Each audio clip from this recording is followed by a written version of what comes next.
everyone, now let's start the hemorrhage. Hemorrhage is defined as actually the extravasation of the blood from the vessels occurs in the variety of settings. That is nothing but the leakage of blood. It may be internal or external. Internal means inside, as the name says. Blood flows into tissue gap or body cavity, and external is out of the body. So the mechanism of hemorrhage is rupture hemorrhage, that is common in heart, large and medium size. Hemorrhage is commonly seen in capillaries, post capillary venule. It is caused by increase of the capillary and the microcirculation.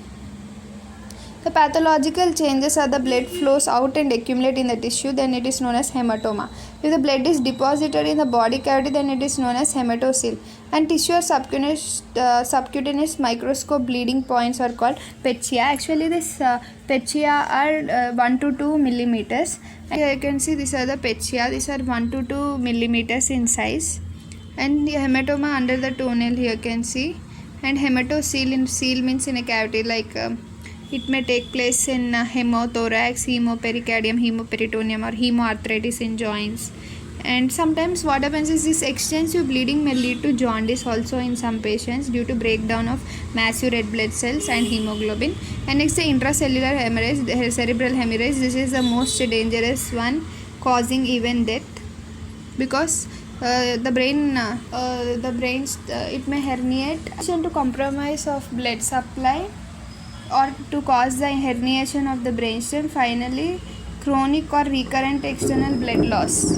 Sometimes due to this due to hemorrhage, even the iron is lost in the body and red cells are retained.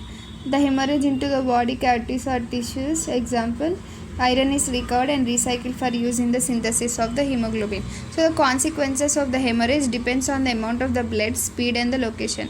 The hemorrhage shock can occur in a relatively short period of time when the hemorrhage exceeds 20% to 25% of circulating blood volume. And the bleeding from the vital organs, that is the intracerebral hemorrhage, can have serious consequences even if the amount of hemorrhage is small.